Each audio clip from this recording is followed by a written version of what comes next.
moving the shed.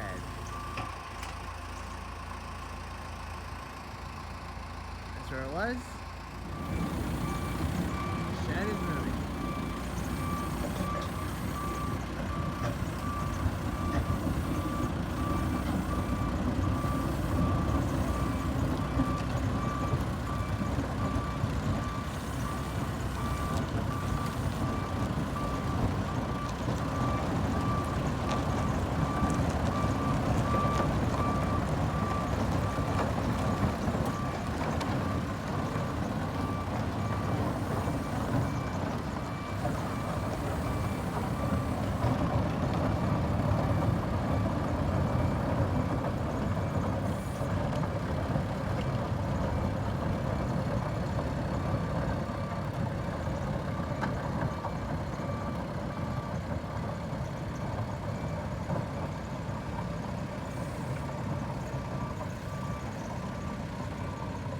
Come on, video check.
So, shed is in place. As you can see, it's a little off, but we'll go ahead and level it out.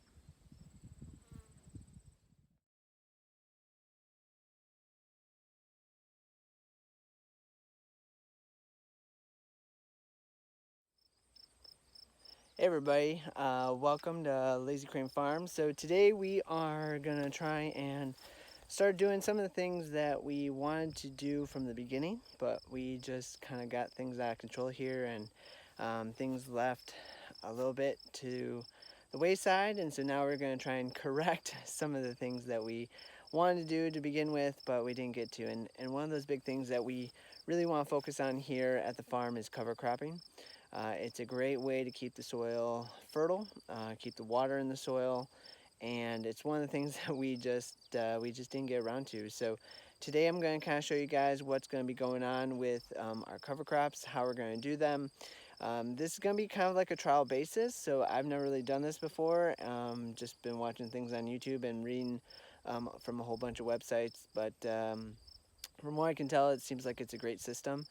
So today we're going to start with two types of cover crops, Berseem clover and annual winter rye, as they call it, or annual ryegrass. Berseem clover actually is a legume, and it will bring nitrogen into the soil. It also winter kills, which means that it won't come back in the spring, but it will leave its residue in the soil, which is really what we want to build a healthy soil. And then the other is annual ryegrass, which should work out the way I'm hoping it should, which is that it will thicken up, it will hold in the moisture, it will build some good soil for us, and then in the springtime I can go ahead and mow it, and then kill it, and then we'll be able to plant right in there.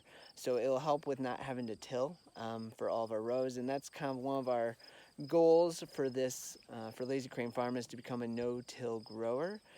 Just because when you till, it releases a lot of carbon into the air, it messes with the soil structure, it does a whole bunch of negative things that we're trying to avoid.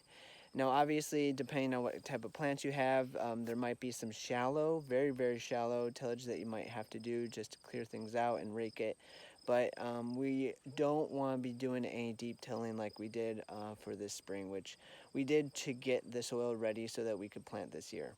And so going forward, we're going to try and do this cover crop, and hopefully that it will kind of grow from there. And keep trying things out. And that's one of the great things about farming is that as long as you keep trying new things, it never gets boring because there's always something that you can kind of change or manipulate. And it comes back to, Erica and I being teachers. Every year we'd like to do the same thing so that we could save time. But in essence, you have to refine it. You have to revise. You have to do all those things that makes you a better person and gets you to grow and learn as we go through this journey. So I'm going to kind of show you guys what we're doing here, and then kind of show you how we're going to water it in and keep it, hopefully it takes over. All right, so this area is the first rows in our row fields. You'll also notice that our corn has been cut down.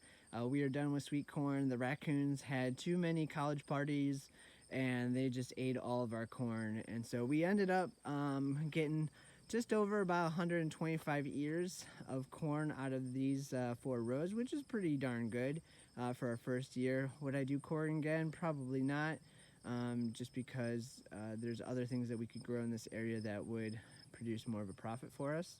But we did have a lot of fun growing sweet corn. It was very tasty, I can say the least. A lot of our customers were very happy with it as well, so can't really complain there. So these 4 rows were pretty much underutilized all year. So the first row here, which is actually a row, we have our row of cucumbers, which we had here. We left this cucumber because he's still producing. We had row number 3, which was supposed to be beans, green beans. They never came up. And row 1 was supposed to be green beans, and those never came up. And so we never got around to putting anything in its place. We just got overwhelmed with everything else that was going on, and we just kind of left it.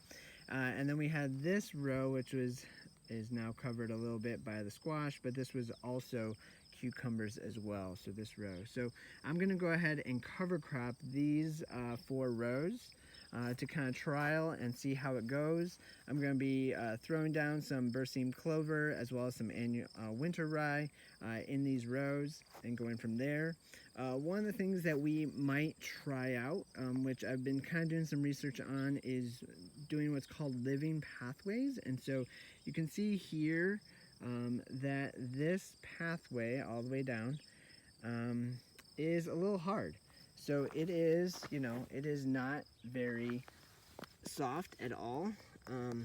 It's actually quite hard. And so one of the things that we are starting to learn is that to keep your plants moist and to keep the water in the ground so they don't dry out so you can lead to less watering, you also want to try and have your pathways be as soft as possible.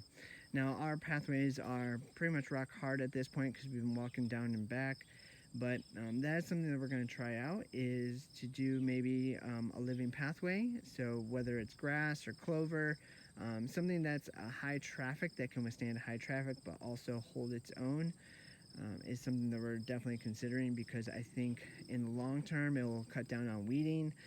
It'll keep the moisture in the ground, keep the soil healthy, and that way we are not having to add fertilizer or anything like that, just some soil amendments to kind of keep everything going. So I'm going to go ahead and spread this in and then water it in, and then I'll come back to you guys. All right, so I've gone ahead and seeded as well as watered, and then we mulched with some straw that we got from some heavy grass that we let grow too far, and so we mulched it and let it dry it out for about a week or so, and then put that down. So let me go ahead and show you guys what that looks like, and then we'll go from there. So you guys can see here that I've gone ahead and mulched the 4 rows, left the cucumber guy because he's still producing, and then gone ahead and watered it all in. So one of the great things about Berseem clover is that it shows up in 3 days. So we'll go ahead and hopefully we got some clouds rolling in. Hopefully we'll get some rain, but if not, we'll go ahead and water tomorrow. And then on Wednesday and Thursday we're supposed to get some rain, so hopefully that'll pop up, and we're hoping then by Saturday we'll have some clover sprouts coming through. So this is our first trial in cover cropping, and hopefully it goes well, but we'll see how it all hands out. So hopefully you guys like that. I'll let you guys know how it goes. We'll keep you updated with everything that goes on with our first trial of cover crops, and I'll see you next time.